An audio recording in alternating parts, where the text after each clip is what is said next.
coming out now, Cote calls this the Summer Festival, and I thought it's a great opportunity to find out about the real Summer Festival, and we have an expert here from the memorabilia aspect of Elvis. Moving down the sofa was a lot easier on the Tonight Show, because they didn't have a camera on it. So coming out from the Elvis Pawn Shop is John Daly, going to tell us a little bit about the history of the Summer Festival that Elvis had in Vegas. John, come on out. Here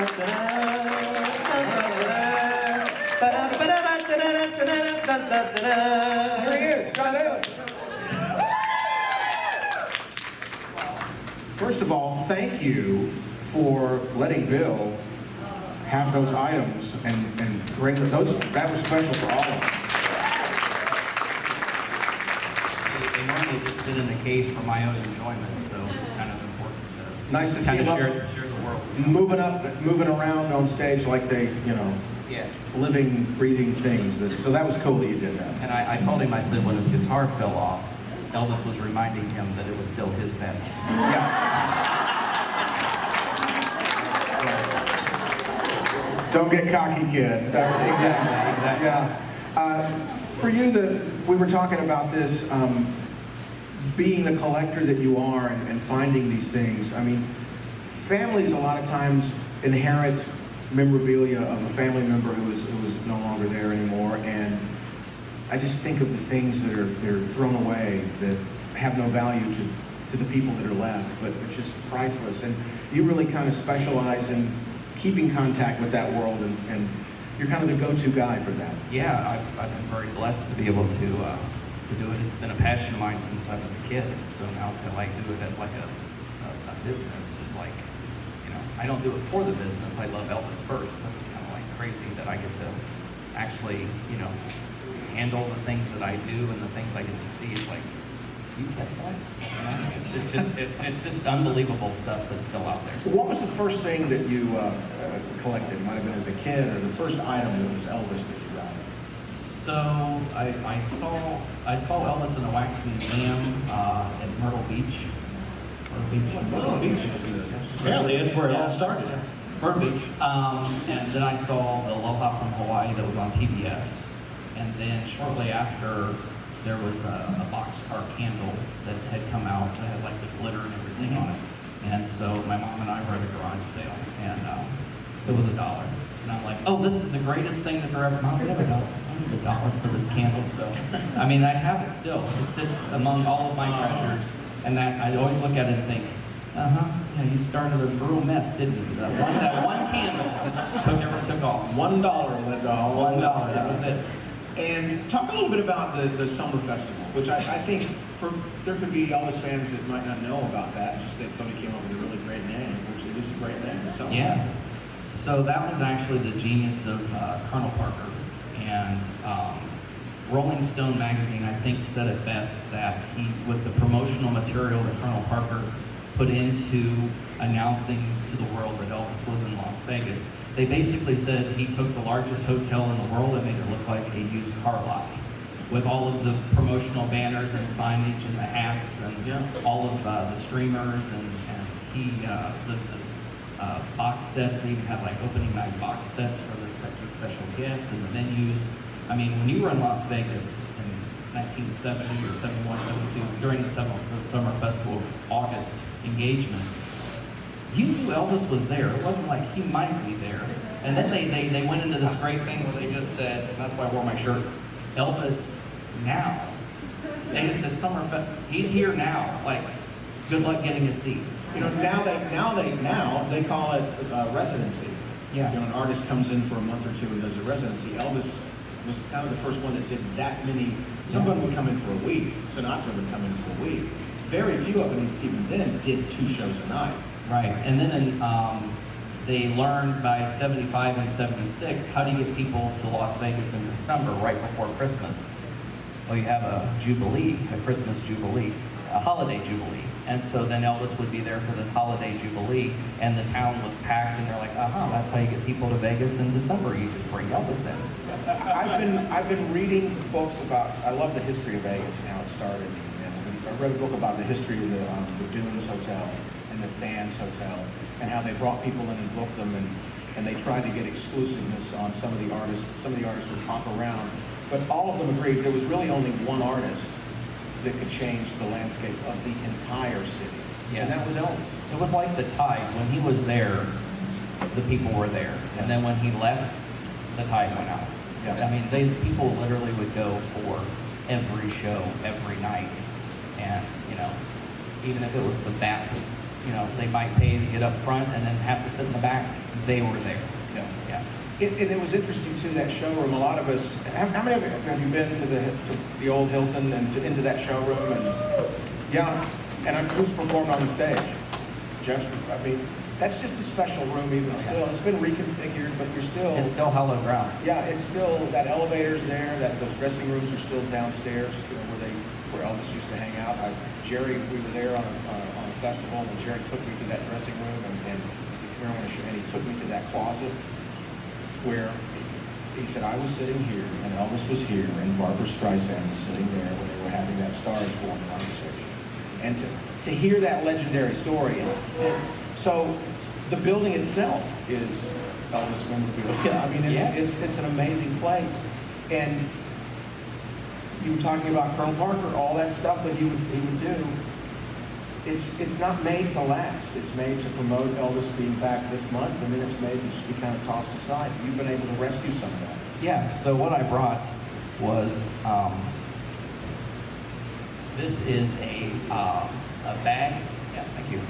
This is a bag from the gift shop. So when you went to buy your souvenirs for Elvis, they would have put it in one of these plastic bags. I mean, every little detail, nothing was overlooked in the fact of we're going to take his newest album and put the image on a plastic bag in the gift shop. And make it look like you bought an album. And make it look like you bought an album. Yeah. And so something like this, just for grins and giggles, in this condition, you're probably $300 to $500 for this. And it would have been given to you free when you bought a key ringer or a snow globe in the gift shop. Yeah.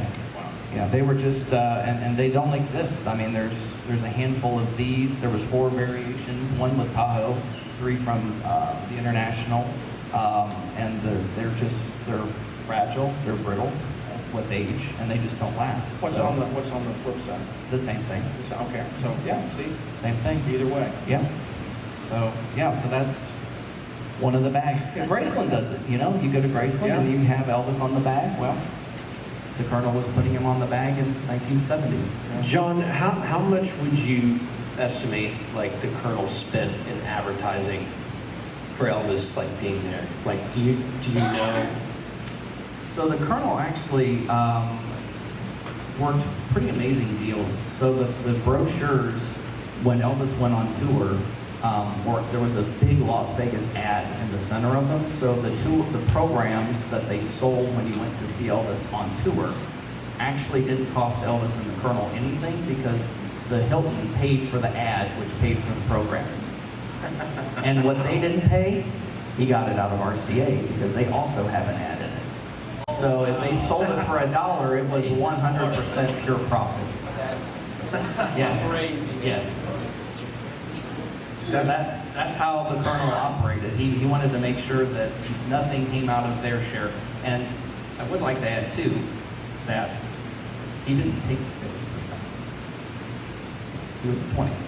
Yeah. He was 20%. So I think he kind of gets a bad rap. Oh, I've often said that we weren't there. We don't know what went on, but we do know that Colonel was with him. And it's just we weren't there.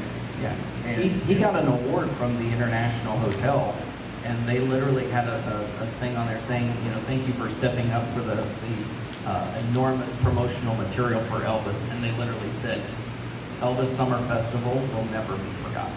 Yeah. And if you go back and look at the records, I mean, RCA learned their deal from the Colonel because the single promoted the album it came from, the picture sleeve promoted, from Elvis's album, there was a picture of that. The liner inside, that the record was inside, had pictures of all the albums that were out. Yeah. I mean, everything cross-promoted itself. He was literally the greatest entertainer, and literally had the management of being the greatest entertainer. Yeah. Like they just knew with Elvis, like there's no one that can touch him. Yeah. You got something else up here? Yeah. We have. Is there any pictures? Yeah. Cody, were we pictures? Yeah, she's got. Producer hat. So the next, I wanted to show you something, and it may or may not actually be what's in this photo, but I wanted to show a really, really nice photo of Elvis with one of these. But this is the streamer, the banner from Summer Festival. You should have a picture back there of Elvis with one of these items. Yeah, it probably is going to be the next one. Probably the next picture. Yeah. This is the Summer Festival. Yes. So what's really fun about the Summer Festival banner is all of them are stolen. They never sold these. Oh, So if you have one of these, yeah, there they are. So the big 50 was for the box set and then the Elvis Summer Festival. So these were never for sale. It was just the 5-finger discount. And then all these years later, us collectors are beating each other up at these auctions trying to end up with these. Because they never were sold. Most of them, I would say, were probably thrown away. wow. Yeah. So like this, there's a couple variations. This one actually is in my personal collection. It's the most desirable because of the red and it says Summer Festival on it. There's a couple variations. The Big 50 is another one that's it's not as collectible. This in this condition probably around $1,000. And it says MGM Studios Yes. at the bottom. You know why? What were they filming? That's the way it is. That's the way it is. There again. Tom, can I borrow $1,000? So now, MGM would have paid for that, for their logo to be on there, so guess what? These would have been all free. So he literally did not even spend a dime.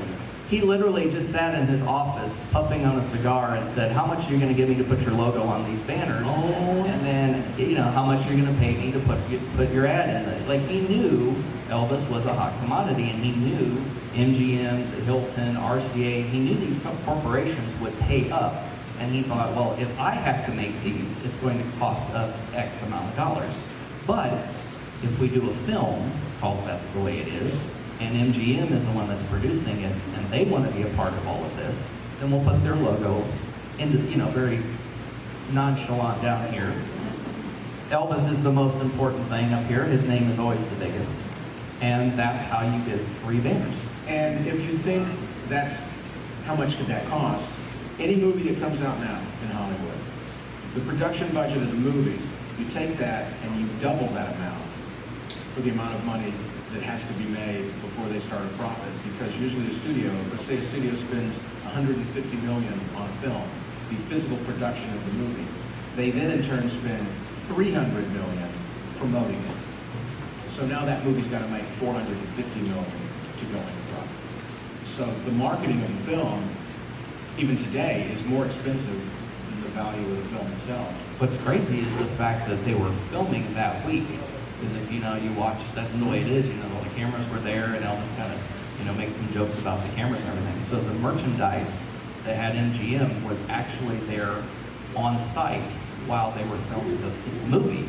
And so they got all these banners made for free, and then the film was released later that year and re-released in '71. Where did you get like this banner?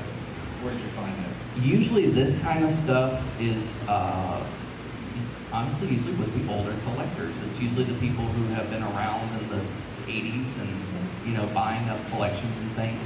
Every so often I will run across somebody who, you know, had something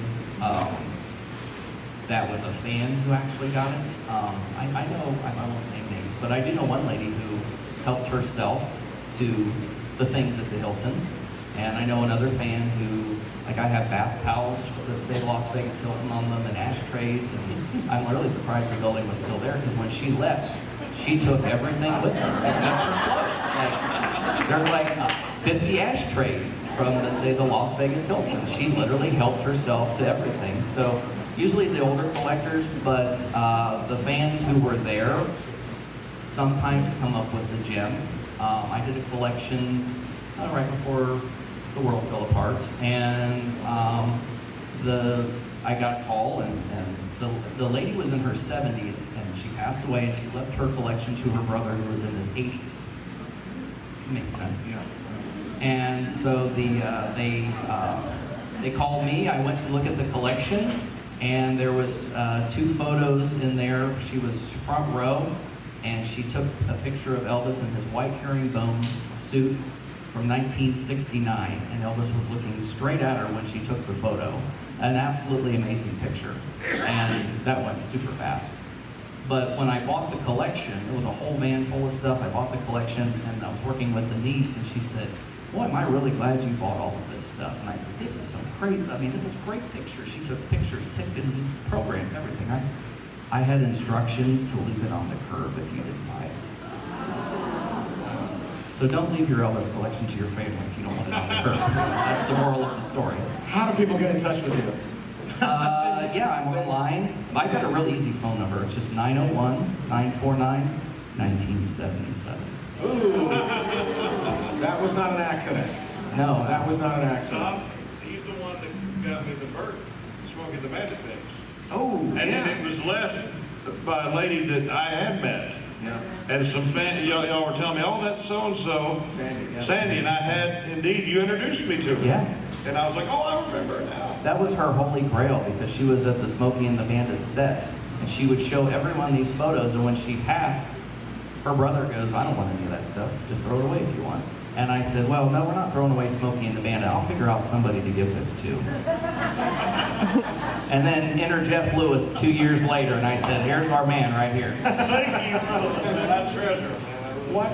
What is your holy grail that you know is out there that you'd love to get your hands on? I would like to own a cape at some point. Go big or go home, I guess. Are they floating around? Very few. I don't think the one that Elvis gave Dick Clark has ever sold. I think that's still with maybe Dick Clark's estate.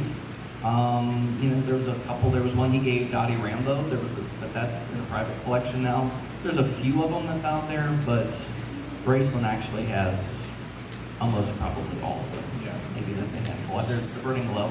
It's out there, but it's in a private collection. There's just a couple of them out there. Well, it's amazing what you do, and like I said, if you know of anyone that's got a collection like this and has no plans for it, I also want to say that when you're in Tupelo at Relics, which is an antique store, which is in the old Tupelo Garment Building, which is where Gladys used to work in that building when she worked for Reed's Manufacturing. You have a great display of Elvis items, but some really great birthplace items. You really have kind of the history Well, of the I ended up with Janelle's collection, a lot of stuff from Yeah. Janelle McComb. Yeah. It's all about saving the history. It's like Yeah. you have to save the history of Elvis. Well, there's a line, the way I look at these things, there's a line in Indiana, in Raiders of the Lost Ark, and it's the German Belloc who sits there and he says, today this is just a ritual, a wristwatch, but if you bury it in the ground for 2,000 years and dig it up, it becomes a priceless relic. And it's just time. And these items that were expendable, that would have been lost, that you have rescued from people who rescued them first, means a lot in telling the story of Colonel Parker, telling that history of what it was like to sell the product of Elvis Presley, which began in 1954 and continues today. PPE gets slammed a lot for all the gift shops and all of that. It's been going on since '54. Yeah. The records weren't free when he was alive. The publicity photos were 25 cents, Yeah. and Elvis will be in the lobby to sign them back in 1955. And I still think the greatest story of Colonel was the I Hate Elvis buttons and the I Love Elvis buttons. He made them both. He made them up, yeah. I mean, there you go. That's all it takes. John, thank you for being Appreciate here. it. Thank you for having me. And thank you for... That's what a pro does right there. All right. Thank all of you for being here. And let's hear it one more time for all our guests. Sunday, Alex Mitchell, Chloe from Frank and Johnny, Cody, who has become invisible. There he is. Taylor Rodriguez, your reigning Ultimate Champion, and the man who will soon have the title himself, Mr. Jeff Lewis. Thank you for being here. You're taking your car home tonight. Don't hit anybody, okay? Or maybe you're just hanging out in the lobby until the next show. Whatever you'd like to do. Thank you.